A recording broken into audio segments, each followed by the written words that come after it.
There's a reason the most dangerous predators in nature make no sound before they strike. And there's a reason the most successful people you've ever met never told you what they were building, until it was already done.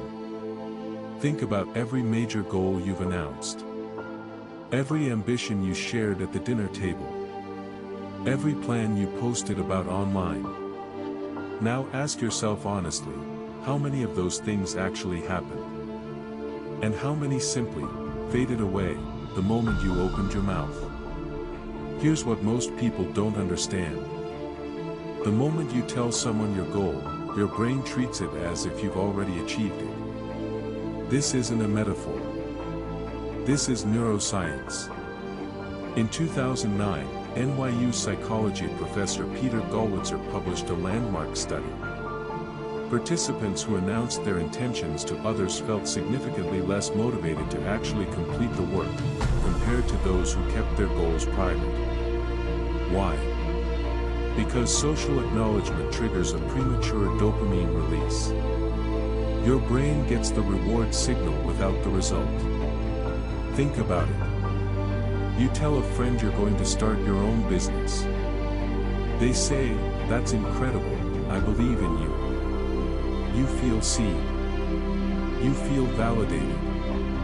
You feel like a person who runs a business, even though you haven't done a single thing yet.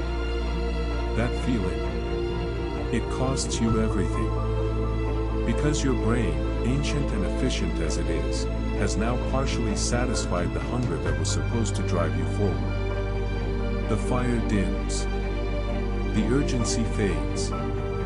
And slowly, without you even noticing, the dream becomes just a story you tell about yourself. Seneca saw this thousands of years before neuroscience gave it a name. He wrote, "Retire into yourself as much as possible." Not out of antisocial bitterness, but out of strategic wisdom. He understood that the energy required to achieve something real is finite. Every word you spend explaining your vision to others is energy redirected away from the vision itself. Silence, to Seneca, wasn't weakness. It was the most sophisticated form of discipline. But here's where it gets more dangerous. It's not just your own brain working against you. It's other people's minds, specifically, the unconscious fears they carry and unknowingly project onto you. When you share a bold plan with someone, they don't evaluate your plan objectively. They evaluate it through the lens of their own self-concept. Their own perceived limitations. Their own failed attempts. Their own buried ambitions. Research in social psychology calls this phenomenon projection. People see their own fears as facts about the world.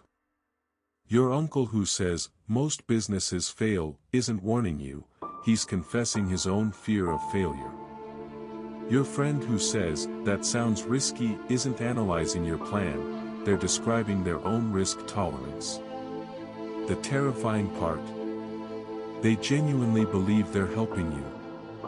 They have no idea that every word of concern is a seed of doubt planted directly into the soil of your confidence. And seeds grow. Slowly. Below the surface. You go home thinking your idea is still intact, but now there's a small voice that wasn't there before. Maybe it is too risky. Maybe I'm not ready. Maybe they have a point. You didn't have that voice before the conversation. They gave it to you. This is one of the most insidious ways human relationships limit human potential, not through cruelty, but through love laced with fear. Now we go deeper. Because what we've discussed so far, the premature dopamine, the projected fears, those are almost accidental forms of sabotage. What I'm about to tell you is something quieter, darker, and far more common. Envy. Not the loud, obvious envy of an enemy. The soft, unconscious envy of someone who genuinely loves you. Psychologists call this benign envy, but make no mistake. Its effects are anything but benign. A study published in the journal Emotion found that envy, even when the person experiencing it has no conscious malicious intent, directly influences the advice and feedback they give others. In other words, if your friend secretly envies your ambition, even lovingly, even unknowingly, the guidance they give you will subtly steer you away from the very thing that threatens to make you outpace them. They don't plan this. They don't know they're doing it. But the outcome is the same. You slow down. You second guess. You play smaller. The ancient Stoics understood human nature well enough to anticipate this. Epictetus, a man who was born into slavery and still became one of the greatest philosophers of his time, said, "Never tell people your plans. Show them your results." He wasn't being antisocial. He was being surgically precise about where human trust belongs. Not in words. Not in promises.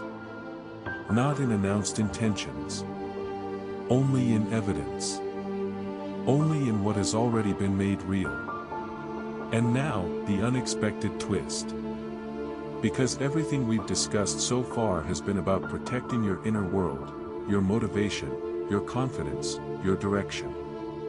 But there's a second dimension to this that most people completely overlook. Visibility before victory doesn't just weaken you internally. It makes you a strategic target externally. Marcus Aurelius wrote in his Meditations, "The object of life is not to be on the side of the majority, but to escape finding oneself in the ranks of the insane." He governed the most powerful empire in the world, and he kept his deepest thoughts in a private journal never intended for anyone else's eyes. Robert Greene, in the 48 Laws of Power, dedicates an entire law to this principle. Law 4, always say less than necessary. Greene studied history's most powerful figures, from Napoleon to Queen Elizabeth I to J.D. Rockefeller, and found a consistent pattern. The moment you reveal your next move, you hand your opponents, or your competitors, the map. They know where you're going. They can position themselves before you arrive. The element of surprise, which is one of the most powerful forces in any competition, is gone forever. Think about Steve Jobs. Before every Apple launch, secrecy was treated as a sacred discipline inside the company. Not just for competitive advantage, but because Jobs understood something profound. The imagination of what something could be is always more powerful than the announcement of what it is. He preserved that tension. He let silence do the work that words would have diminished. When the result finally arrived, it arrived with full force, undiluted by premature explanation. Now we arrive at the most powerful point. The one that will stay with you long after this video ends. Silence is not merely a defensive strategy. It is an act of self-respect. When you move without announcing yourself, you are making a statement to yourself, perhaps the most important statement you can make. I don't need your validation to know that what I'm building is real. That is the foundation of genuine confidence. Not the performed confidence of someone who needs the room to acknowledge their plans. But the quiet, immovable certainty of someone who answers only to their own standard. Marcus Aurelius, who spent his entire adult life as the most scrutinized person in the Roman world, wrote to himself in private, "Confine yourself to the present." He didn't mean live recklessly without planning. He meant, do the work now. Here. In silence. Don't spend the present narrating your future to an audience. Because the audience will not build it for you. And their applause will not sustain you when the work gets hard at 2 a.m. and everything looks impossible. History's most transformative builders shared this quality. Abraham Lincoln drafted the Emancipation Proclamation in almost total secrecy, sharing it with only his cabinet at the last possible moment. Warren Buffett famously avoids announcing investment positions until his moves are complete, because he knows that visibility changes the game. Nikola Tesla, whose ideas were constantly stolen and dismissed, eventually retreated almost entirely into private development. Not because he gave up, but because he understood that the work itself was the only conversation worth having. Let's bring all of this together, because there is a larger picture here that transcends tactics and psychology. You live in a world that has been engineered to extract your plans, your dreams, and your progress, and convert them into content, into performance, into social currency. Every platform you use is designed to reward premature announcement. Post your goals. Share your journey. Document the process. And in doing so, surrender the very internal alchemy that makes transformation possible. The Stoics called this the dichotomy of control. What is within your power, your effort, your choices, your discipline, and what is outside it, other people's opinions, reactions, fears, and projections.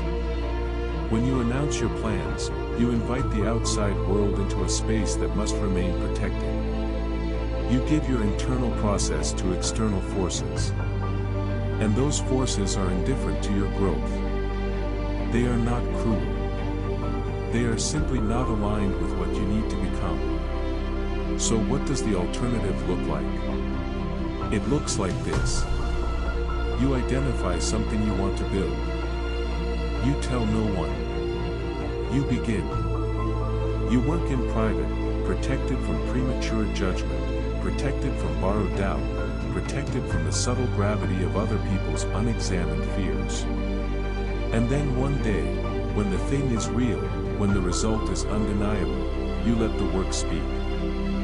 Not because you need permission to feel proud, but because results, unlike words, cannot be argued with, cannot be projected onto, cannot be quietly sabotaged by someone else's insecurities.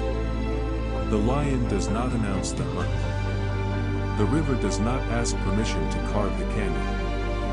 And you, when you finally understand the power of your own silence, will stop explaining yourself to a world that wasn't listening anyway, and start building the life that will one day make everything clear without a single word spoken.